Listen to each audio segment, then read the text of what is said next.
Hello. Hi, how are you? Good. I've been counting down so long to meeting you, Robert. I'm so excited. It's so nice to meet you. Yeah, so I want to hear more about your work. I've been eager to hear all about it and before we get to all the stuff that we'll clip and everything, it's such a joy to meet you. There's an energy about you that I really enjoy and appreciate when you come into my lives, and I felt really drawn to your profile. And I've been on a healing journey for a really long time. To just share with you what my podcast has been about, it has been sharing my healing journey from surviving from a far right cult. I had very severe mental health issues and health issues that I was just not getting resolved from traditional therapy. So I've been looking at different methods, and for me, hypnosis reached me. And in the first season, I'm talking about how I got into mediumship and my intuitive gifts. And then I started to allude to, okay, towards that end of the first season, it's like I've discovered this hypnotherapy, and this break that I've been on for about a year now has been, okay, well, let me discover what this other thing is that I'm healing from that's actually working. Okay, now I've become a practitioner. Let's give it more time because now I want to kind of get into my work.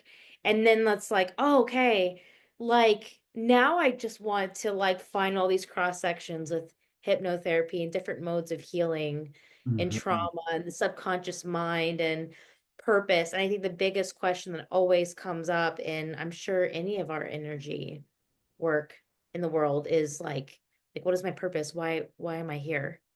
So, No, exactly. And it seems like you're doing your work then. oh my gosh.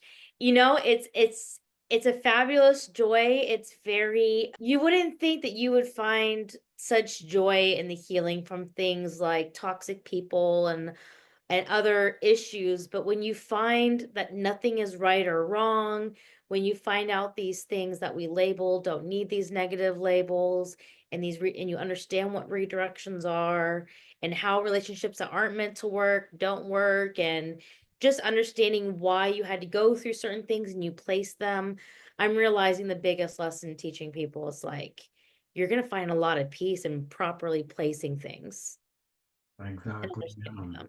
So, Yeah, I think that's one thing that's interesting is we're all here to walk our own path and to actually process life.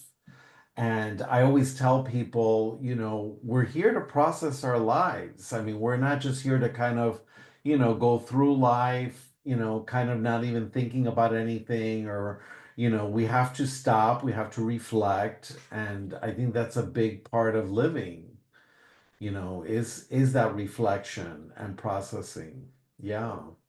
absolutely. Yeah. So what got you into the work that you're doing? I was very drawn to your work when I saw you first on, I think the first time I saw you must have been on YouTube, and then I saw you on TikTok. I Yep. think that's how that happened. I'm Shae Rosemary Limtiaco. I grew up in a far right Christian cult, a fascist cult, where I was violently abused since I was about 4 years old. There's just no, s- there's, it is so unconscionable for a little girl to ask questions, be independent minded, daydream about a career, anything outside of this predetermined life plan of just being barefoot and pregnant at home and all the things that a far right conservative Christian family would want out of it.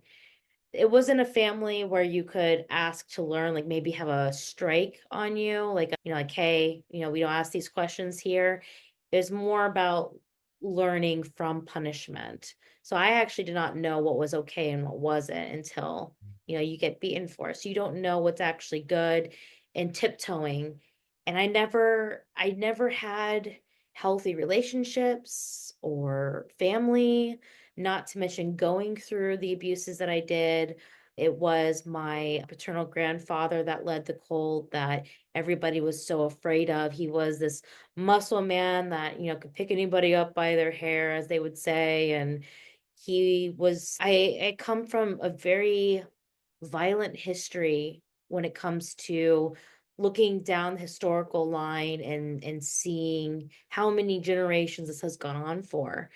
There are a lot of women that just because of not believing in medicine died from things they shouldn't have. Wow. Like just a lot of horrors that I dealt with growing up and then learned were so traditional and so generational. I think the most horrific thing that I had ever heard as a child was, my grandfather did this to me, and now it's your turn, take it like a champ. And that was for the first 19 years of my life. And I got out when I was 19, and because I was never educated on anything mental health related, I wasn't educated on how to take care of myself. I wasn't educated on anything to adapt myself. I was just stuck Googling and going trial and error, trying to build up relationships and being the toxic person, being the person that had the behavioral issues that I just, I didn't know what was considered normal or healthy, or I didn't have that gauging. I didn't have any gauge for anything from how I should, what is healthy in terms of my behavior versus what is healthy for me to receive from others. So there were a lot of relationships with people that came down the pike that just were so severely unhealthy, but because I had no gauge and because it was better than what I had growing up, I accepted things that I shouldn't have. So it was just being in these cycles that it felt like for so many years being underwater and not being able to find my way to the surface and gasp for like some air, just being totally suffocated and being terrified of the world, but being utterly alone. About a year after I got out, I came out as gay. And so the church that I was attending had kicked me out. I tried to go back to one that I grew up at for a while with friends that I had made that I did trust carefully because I had a lot of amazing people in my life along the way through churches that I went through in different seasons of my life that were great. I just was so limited on permissions to see them or be around them. But then that church also kicked me out. So I lost Mm. whatever goodness found me and really important times to help my survival throughout my childhood. I was losing and losing and losing. And then when CPTSD picked in, I had no concept of what was happening to my body. I just knew I was having these unexplained, what I learned were called panic attacks. I was having nightmares and waking up gasping and panicking. I I was chronically fatigued. I developed gastroparesis, hypothyroidism. My body just seemed to be breaking down. I was in and out of the hospital. I was in and out of doctor's offices with all these unexplained health issues that were coming up and just trying to survive, but also having bad medical care in the state of Florida because it's just not great out there. And being on things that I had no business being on, or not being properly put on it in a way that was slowly building in my system to find out what I needed, having me overly drugged, and then not teaching me how to properly wean off, and then going through all these things. So my body just, I couldn't seem to find my feet, and I was lost and lost. And so finally, I found chosen family through what was then called the Gay Christian Network Conference. I went out to Houston, Texas with my wife, who I was dating at the time. And I met these women, and one of the three moms that stepped into my life happened to be a nurse.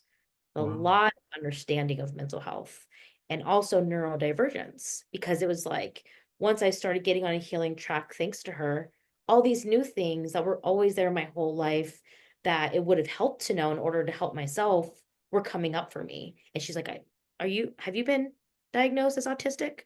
Are you sure you're not ADHD? And do you understand, like, do you know what complex post-traumatic stress disorder is? Have you been to a good mental health professional? And it took about 2 years to break down shame that was built in me against going to mental health professionals due to beliefs I was brought up in. But when I finally went, I started to find major progress that helped me to align.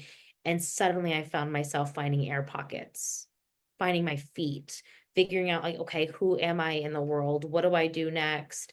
How do I do this adulting thing? How do I build this career? So I did 2 years, 2.5 years of EMDR and talk therapy. And then as I was going through that, I learned about hypnotherapy and went through fifth and seventh path hypnosis, which is about like 10 sessions. And that did really well on me, Wow. but it didn't quite do the full job. And while I was in hypnosis, I think, one of the crazy things is even though I don't necessarily like that we are clearly being listened to, because I could talk about a certain subject, suddenly I see all these advertisements after a phone call on Facebook. But Dolores Cannon came up on my Facebook in my advertisements. And I'm like, who is this chick and how does Facebook know that I'm interested or doing hypnosis? I didn't post anything. Like, what? How does Facebook know to post that, to send these advertisements? So I started listening to her, and I was enthralled by this woman who said that in the beginning, when she was training in hypnosis, she was just so, I don't know if disgust is the right word, or just aggravated that it would take 10 sessions to maybe heal or go a certain way, like a certain length.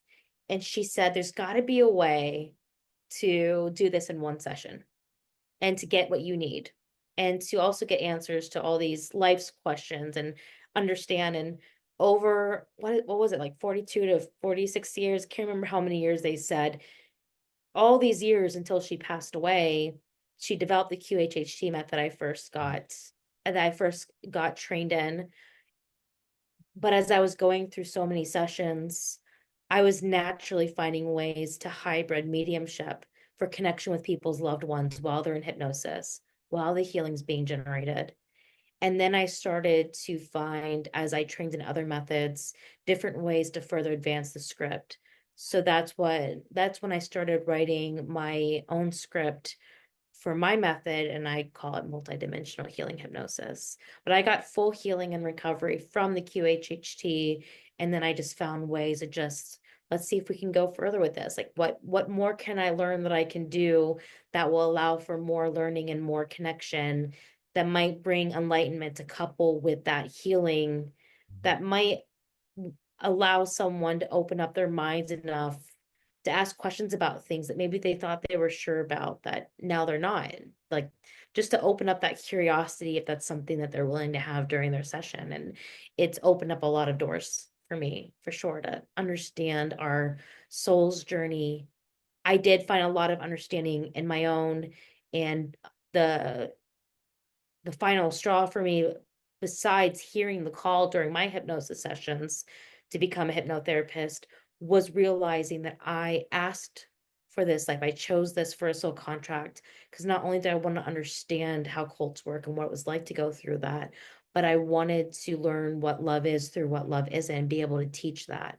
And that here I am learning what love is in a way that's narrowing that definition by going through what it isn't, and then being able to teach people in a way while also building community that embodies that love, embodies that welcome, all the things that I did not have until, well, now that I'm building it, something that I didn't have as a kid and a young adult.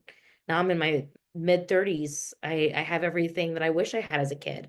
I don't feel bad about that, but I'm really, really proud to offer the kinds of healing and support that I needed since I was about 4 years old. Wow, that's amazing. And so you ended up getting certified in the QHHT method? I did. Wow. Yeah. And then you ended up, how did you find out that you were a medium? So let's start there and then incorporate that with the QHHT. Yeah. So I couldn't explain it all my life, but I was seeing spirits that I knew had to be spirits.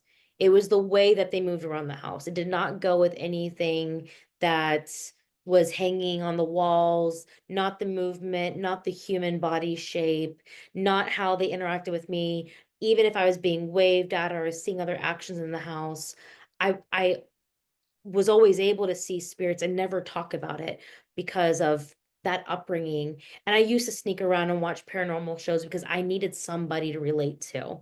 Mm. And I could not explain it for the life of me, but I felt connected to my grandmother Nancy since I was a little girl who passed away when I was 3 years old of ovarian cancer. I used to be made fun of because it's like, why are you grieving so hard over somebody that there's no way you remember because you were 3? And I said, I can't explain it. I feel connected to her. I hear her. I hear what I just know is her voice. I can recognize her when tapes are played, when I hear stories, and I felt her direction through my life. I heard a message when I was about 11, because I think that's how old I was when 9/11 took place. I was 10 or 11, and I was in Pennsylvania at the time and really close to New York, and we were traveling back, and I felt what felt like a hug, but nobody was next to me in the car. And I heard her voice. And she said, somebody has to survive this family and this cult, and it's going to be my grandbaby. Because so many people didn't survive for different reasons because of the beliefs that were forced, and women who had miserable lives that wish they could have done so much more with their life. And so I was connected to tarot cards to start with by somebody that I had met that just said, this is a really powerful tool for getting messages. Maybe see what cards you're drawn to get messages from your grandmother and see what she has to say. She clearly has messages for you because that connection never stopped. And I felt close to her despite never really knowing her. And so I started landing on cards that I was baffled because I would look at the cards and the images, and I would pick up the messages immediately. And when I would look up what the cards meant on the internet, because I didn't have anything telling me what the cards meant, it was what I picked up naturally was what the definition of the card was and what it symbolizes. And I picked up on other things that as I put the messages together, I was just so natural at it from the first time I drew cards. And I'm like, I didn't need training. It just came naturally to me. So I started doing that and I started journaling messages and how I felt I was being spirit led to write, automatic writing. What messages am I getting from my grandmother, from my guides? And they were in such alignment and so fitting with my day to day that I started living my entire life spirit led. And then before I knew it, I was, I guess I had built the muscles so strong clairvoyantly with my other clair senses that even as I started doing readings for people on TikTok, gradually I found that I was getting the messages, the descriptions of their loved ones as I would see them through visions before I'd even flip the cards over and actually look at the cards. So I had my first audience on TikTok that said, why don't you try doing readings without the cards? You seem to do better without the cards when you just trust what comes to you. And Wow. so I put the cards down and I found that I would see people's loved ones. I would see these visions. I would get these messages. I would get this direction without the cards. And then I'd say, well, let me just flip over the cards to see if there's anything that I missed out of curiosity.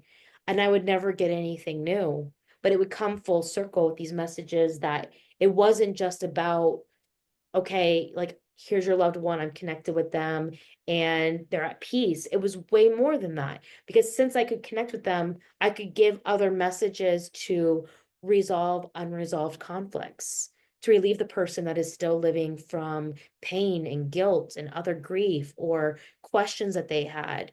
A few times I found missing people that I was describing places in the United States and other parts of the world that I have never visited a day in my life. Mhm. Areas I will never see in my life because I have no reason to go there, no interest. Even places in Arizona, I'm not going to go to the desert. I have no interest in Arizona, but I can describe an area of Arizona like the back of my hand and say, well, this person that's missing, I'm picking up that they're like, I'll describe the area, the nearest landmarks, and then this is the area I'm picking them up in, and then get word that they were found. And so it just comes to me. And when I started doing hypnosis, I brought my curiosity in and I started to ask other questions of the subconscious beyond what Dolores Cannon trains. Dolores and her method is always questions around that person's purpose and why they went through those things and whatever else comes up, questions that perhaps that client will have while the healing's being generated by the subconscious. But I've never seen them go as far as to say, well, let's hybrid mediumship. Can we bring forward loved ones to connect with these clients that by hearing their voice change and taking on those mannerisms, they have confirmation through that, oh my gosh, that's definitely my family member talking to me. They're speaking through my mouth, using my body as a vessel while I'm in hypnosis, receiving this healing. And that's definitely them, sounds like them, because whether it's the subconscious or a loved one or a guide or another entity, and I've even have had Dolores herself come through several times in sessions, your voice changes, you take on those mannerisms. There is no mistaking it. The last thing I was hybriding in there was here Dolores Cannon accidentally discovered what I call Satori, which is, presence and full enlightenment. It's a name that resonates deeper with, instead of heaven, but basically heaven. And she discovered through subconscious exploration with her clients the chamber of colors and light, where we go to heal from the trauma of human life and recover from human life, even before we do the soul review and move forward. And discovering this library of knowledge that has all of these books of soul explorations and things that were learned through human lives that were lived by souls and these different places. And when I was reading Dolores's books while training, even in QHHT, the dialogue that came from the guides on the other side was, this is a place that, because it hasn't been taught, no incarnate human being affords themselves the opportunity to come here. But people who are living are just as welcome to come here to heal and to ask the questions and to visit, just as much as any soul that is here because they had just passed away and they're recovering. This is a place that they're welcome. This is a place that you can teach to go to. And so I either have clients that naturally go there, or I have a separate service that's for people that just want to do explorations, who don't necessarily feel like they want or need healing, but do out of curiosity as a way to help with deconstruction and self-discovery and so many other questions, want to be guided to these spaces that every time I take somebody, they describe everything the exact same way Dolores and all of her clients did. And every book I've ever read, and these people have no background in Dolores. I don't describe it. I don't give them background on it. Nothing. I want to see what comes to them naturally. And it's always the same descriptions, which, with all this validation and all this confirmation when it comes to spirit visitations, these are extra steps forward in graduating this method that pulled me out of being able to call myself a QHHT practitioner and now starting to name my own method. Because as Julia says on the website, if you don't do things exactly as you were trained, including only doing it in person, don't call it QHHT. That's our only rule. It's like, well, I think I've added so much to it, it actually makes sense for me to break from that and just keep developing, going my own way independently. So I'm going my own way independently. I just started incorporating naturally. It's just curiosity. I just like, let's just try it out. Why not? I learned this thing. Let's try it. What can you get out of this in a session? And so you use the QHHT as sort of like a foundation, and Yeah. then from there you jumped and added more to it. Yeah. And that's where you created your own method. I think that, it's interesting because I think that happens with individuals that, like for myself, I'm Jungian trained, so I'm a Jungian trained psychologist. I went through the whole training to be a Jungian analyst, but I did not complete my training, and that's for another. It's kind of interesting because it has a lot of cultic things that happened while I was in the institute, but I will always use that foundation in my work. And that's how I even, we say conceptualize, in psychology, when you look at something through a certain lens, And so the way I look at things, I do look at them through a Jungian lens. I am always thinking about, the unconscious. I think about the self and the ego and even the ego self axis, which I think is important. And then on top of that, I bring into it also a theology background because I have a theology background as well. And so, and it's, very Jesuit, it's a Jesuit based theology.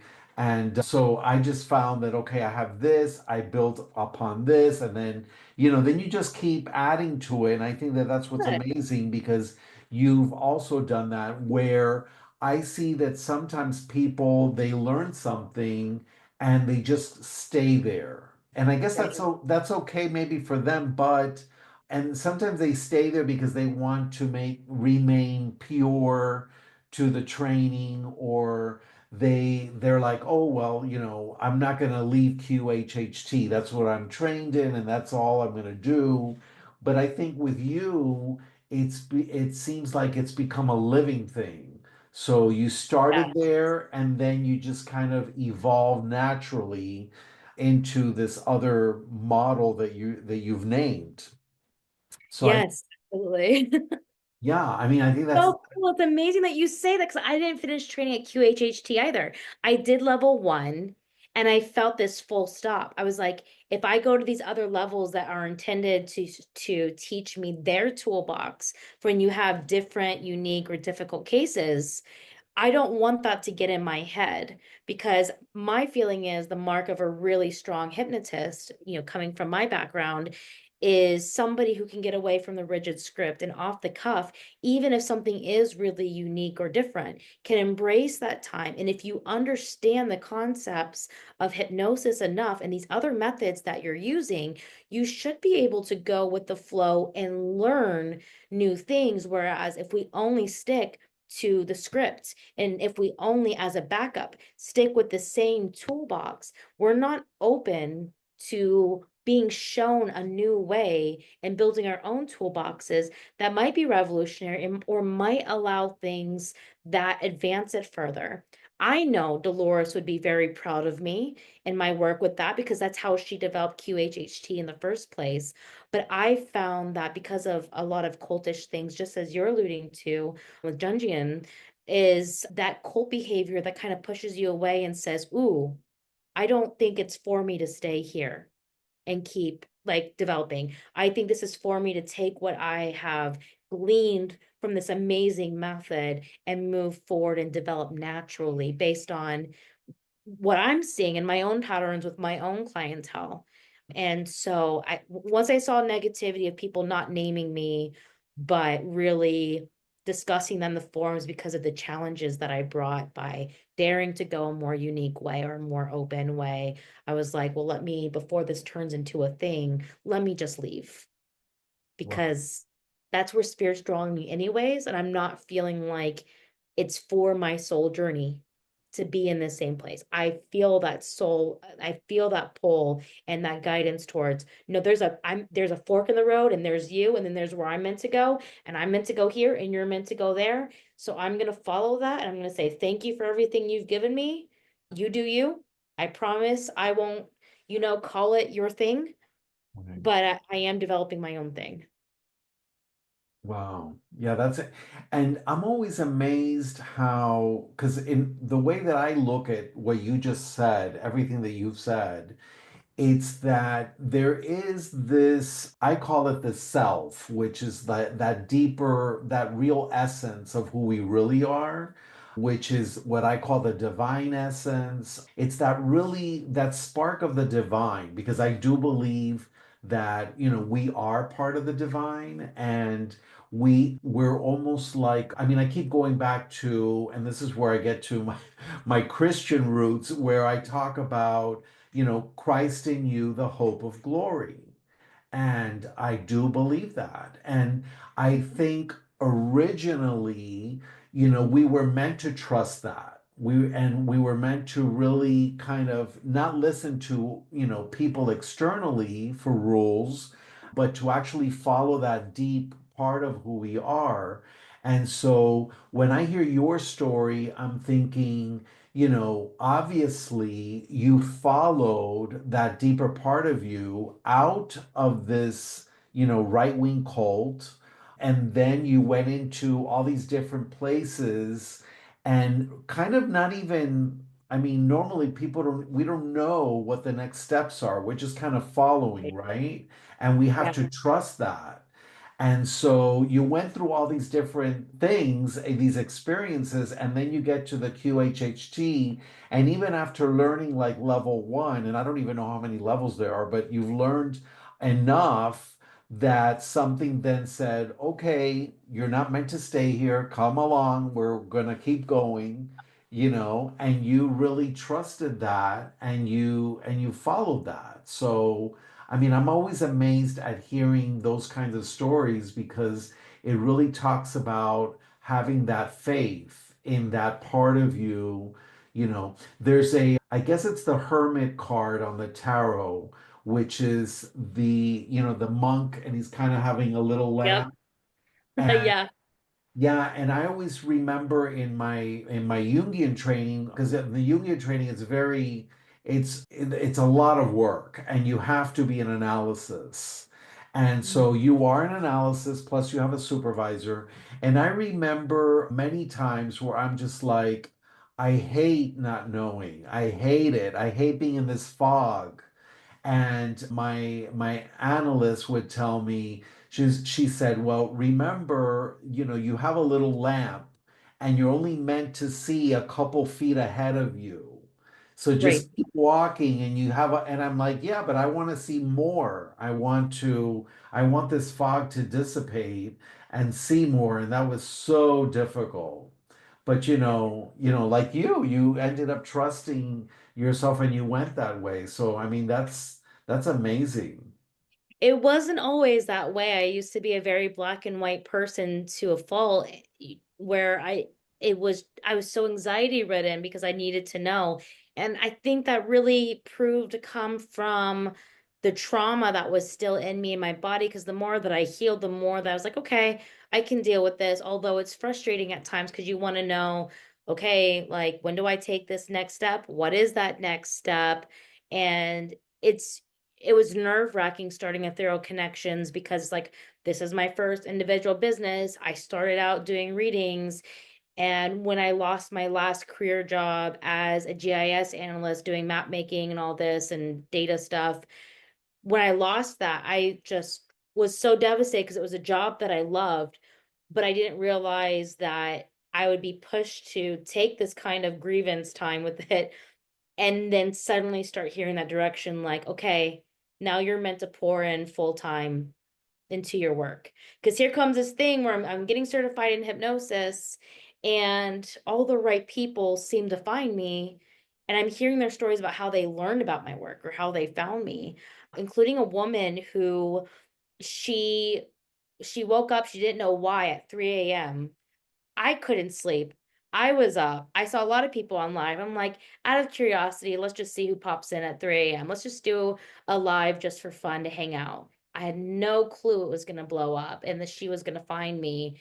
And so, sure enough, this was a woman who had 10 concussions to her body. She was a professional soccer player. One foot was crushed.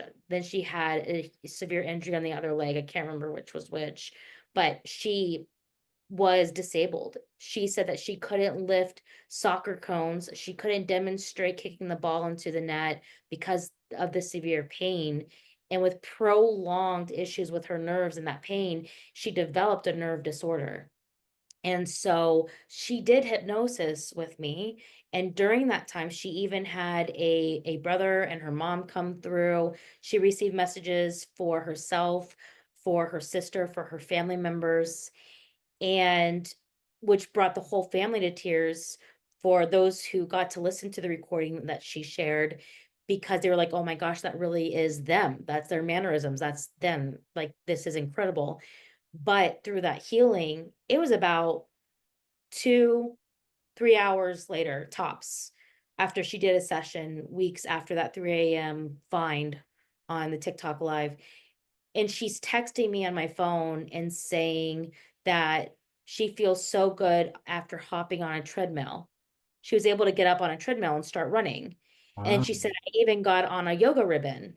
And I said, what are you doing? You just got out of a hypnosis session with me. Like, this is going to take time for all the healing to sit in. She said, I felt so good and pain free. I just wanted to try it. And it was great. I promise you, I'm safe.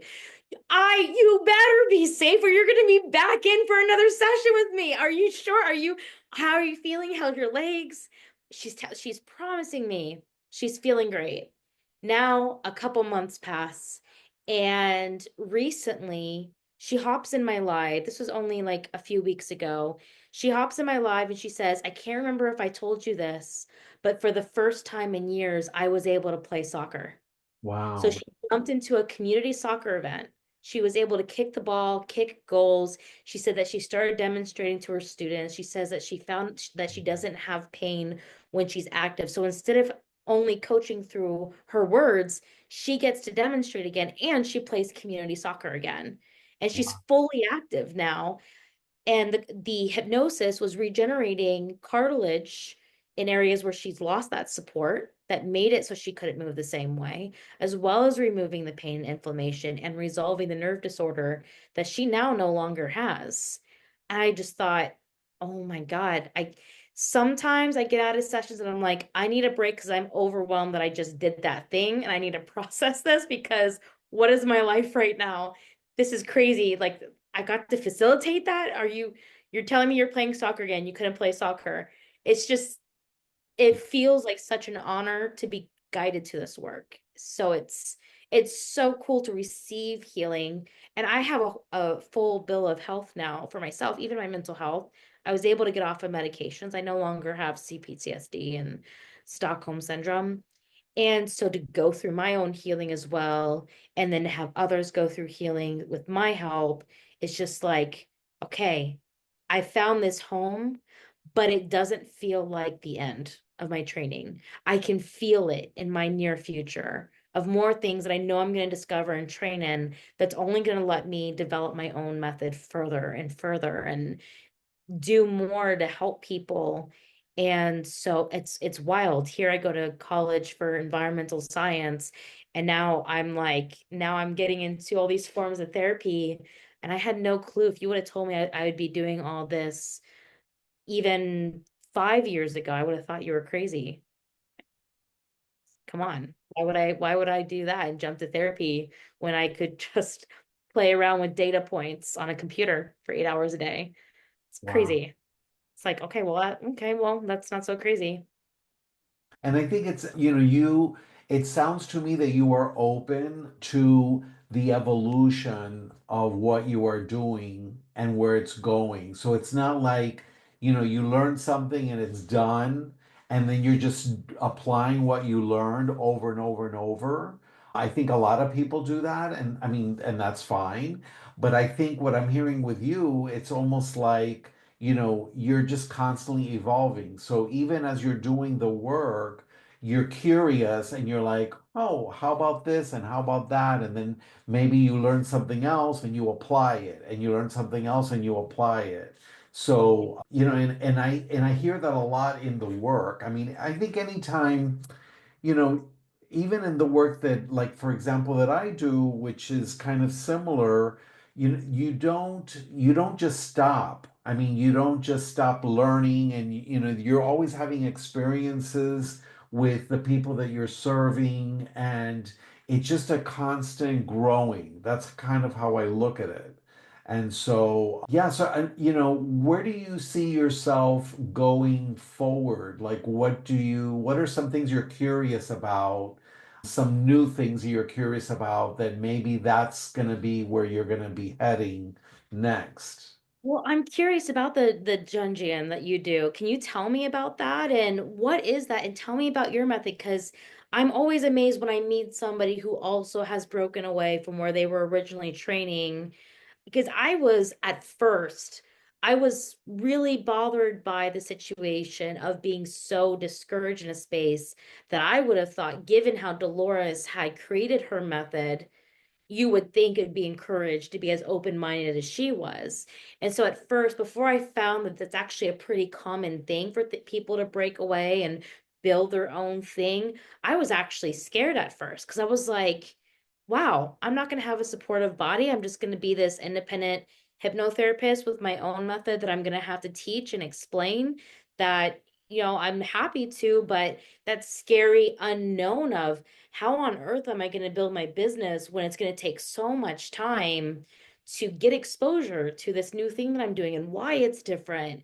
And so some of that fear crept back in for a little bit. And then I started to find my footing that as I explained it, resonated with people to where it's like, oh, it's not as big a deal as I thought. And as I spoke out about what I was experiencing, I found a lot of people like you that also broke away where it's like, oh, wow, I'm in good company. I'm in really good company. So tell me about your journey because I would love to hear your story.